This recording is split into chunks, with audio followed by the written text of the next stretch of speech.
여러분 안녕하십니까. 22년 전에 대전국민은행 현금 이송 차량에서 현금 3억 원을 탈취당하는 그런 사건이 있었습니다. 국민은행 하면은 나도 또 자주 거래하는 곳이고, 또 그 옆에 우리 친구 승대네 콩나물 해장집 옆이기도 합니다. 그런 번화가 지역인데 범인들이 권총을 쏘고 그 출납 과장이 사망하는 그런 사건이었습니다. 그래서 이제 수사 전담반을 결성을 해가지고 목격자라든가 전과자 5,321명을 조사를 했고, 그 차량만 해도 9,276대를 또 조사를 했습니다. 그리고 또 전화 통신 기록만 해도 18만 2,378건, 그리고 탐문 수사 2만 9,526곳을 조사를 했지만, 그 당시 2001년도니까 CCTV도 없고 이렇다 할 단서를 발견하지 못한 채 장기 미제 사건으로 계속 있었습니다. 그래서 이제 은행 출납과장 사망해서 그 부검 결과 그 총탄 389경 리볼버 권총이라는 게 확인이 되어 가지고 그 총을 이제 출처를 파악을 해 보니까 이게 또 범행이 여러 단계가 있었습니다. 한 번에 3억을 탈취하기까지는 여러 단계가 있습니다. 우선 대전 월평동에서 EF 소나타를 절취해 가지고 그 절취한 차로다가 송춘동에서 순찰을 돌던 경찰을 들이받고 거기서 권총을 탈취한 것입니다.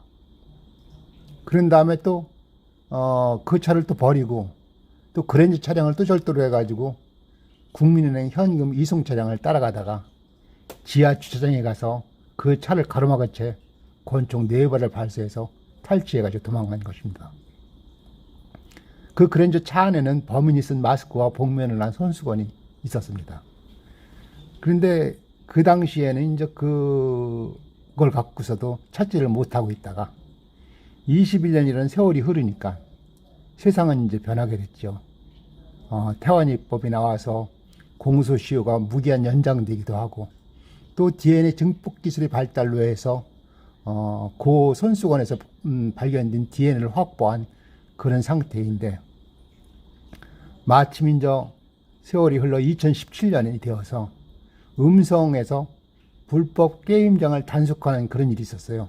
그래서 거기에서 담배 꽁초에서 같은 DNA를 발견하고서 그것을 드나들었던 15,000명의 특정 인물 중에서 이정학을 특출해내기까지 또 5년이 걸린 것입니다. 이거는 경찰들이 그 끈질긴 수사 끝에 이런 일이 이루어진 것입니다. 그래서 이정학을 딱 잡고 보니까 자기 고등학교 동창 사이 이승만하고 같이 범행을 저질렀다 이렇게 하고, 이제 이정학은 모든 걸 다 죄를 뉘우치고 범행을 인정하는 그런 입장인데, 이승만은 계속 함구를 하거나 부인을 하는 그런 입장입니다. 그러니까 이승만 입장에서는 엄청 괘씸한 거죠. 저 새끼 때문에 내가 이렇게 잡혀가지고 그런다. 그래서 이제 괘씸하고 해서 또 이승만은 또 이정학이가 전주 금암파출소 백선기 경사 피살 사건, 이것도 미제 사건인데 그걸 불기해가지고 또 이정학 단독 범행으로 현재까지는 조사가 된 걸로 나옵니다. 그래서 이제 그래서 21년이라는 세월 동안 참으로 과학기술이 그래 발달해가지고 화성 연쇄살인 사건에 이춘재를 찾아낸 일이라든가, 또 장기 미제로만 남을 법한 이번에 국민은행 권총강도 살인 사건도 이렇게 해서 해결이 되었답니다.